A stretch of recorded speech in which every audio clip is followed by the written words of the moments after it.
আসসালামু আলাইকুম, welcome to my channel Shefa daily kitchen আর লাইফস্টাইল। আশা করি সবাই ভালো আছেন। আলহামদুলিল্লাহ, আমিও আপনাদের দোয়ায় ভালো আছি। তো আজকে এসেছি আমি একটা আনাদার ব্লগ ভিডিও নিয়ে। তো ভিডিওটা কি তা জানার জন্য আমার সাথে থাকুন। তো আজকে রেসিপিটা হচ্ছে একটা ভাপা পুলি পিঠার রেসিপি। তো এটা তৈরি করার জন্য প্রথমে যে কাজটা করেছি, আমি গরম পানি এবং লবণ দিয়ে আমি চালের গুঁড়াটাকে ভালো করে সিদ্ধ করে নিয়েছি এবং এটা গুঁড়োগুলোকে আমি এই যে হাতের সাহায্যে ভালো করে ম্যাশ করে নিচ্ছি, কারণ চালের গুঁড়া যতটা ম্যাশ করবেন ততটাই সফট আর ভালো হবে ডোটা। তো এই তো বন্ধুরা, আমার এর পরবর্তীতে আমি এখানে গুড়গুলোকে ঝুরি করে কেটে নিয়েছি। এখানে আমি নিয়েছিলাম খেজুরের গুড় এবং এর পরবর্তী কালে আমি এটা নারকেলটাকে ভালো করে এই যে দেখুন বন্ধুরা কুড়িয়ে নিয়েছি। তো নারকেল আর গুড়টাকে আমি একসাথে মিশিয়ে নিলাম এবং পরবর্তীতে আমার যে করে রাখা ডোটা ছিল, ডোটা আমি দুই হাতের সাহায্যে দেখুন বন্ধুরা গোল গোল করে এটাকে একটা শেপ দিচ্ছি হাতের আঙুলের সাহায্যে।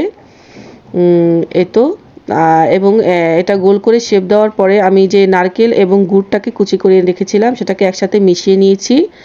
তো আপনারা চাইলে গুড় এবং নারকেলটাকে চুলাতে দিয়ে একটু নেড়েচেড়ে ভেজে নিতে পারেন। তো আমি তাড়াহুড়োর কারণে আর ভাজিনি।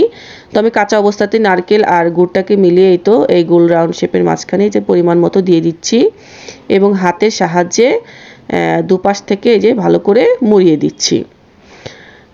দেখুন বন্ধুরা কিভাবে মেয়েটাকে মোড়াচ্ছি, আপনাদের দেখার সুবিধার্থে একটু খেয়াল করে দেখুন। বন্ধুরা, যারা আমার চ্যানেলটি এখনও সাবস্ক্রাইব করেনি, প্লিজ আমার চ্যানেলটি সাবস্ক্রাইব করে বেল আইকনটি প্রেস করে আমার সাথে থাকুন এবং নতুন নতুন ভিডিও পেতে সাহায্য করুন। তো এই অবস্থাতে বন্ধুরা দেখুন, আমি হাতের সাহায্যে একটু করে নিয়ে আমি এই যে সাইডটাকে চাপ দিয়ে লাগিয়ে দিচ্ছি, যাতে ভাপের সময় ভিতর থেকে নারকেল এবং গুড়টা না বেরিয়ে আসে।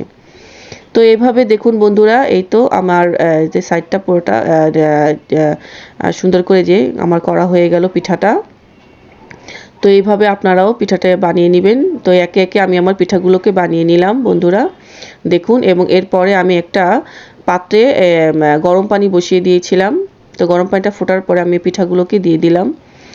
তো এই অবস্থাতে বন্ধুরা আমি পিঠাগুলোকে 10 থেকে 15 মিনিট সিদ্ধ করে নিলাম।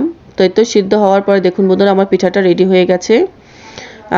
তো এই তো রেডি হওয়ার পরে আমি আমার পিঠাগুলোকে সার্ভ করে নিলাম। দেখুন বন্ধুরা দেখতে কতটা সুন্দর লাগছে এবং অল্প সময়ের মধ্যে আমি এই তো ভাপা পুলিটা তৈরিও করে নিলাম। তো আপনারা অবশ্যই এভাবে বাসায় ট্রাই করে দেখবেন।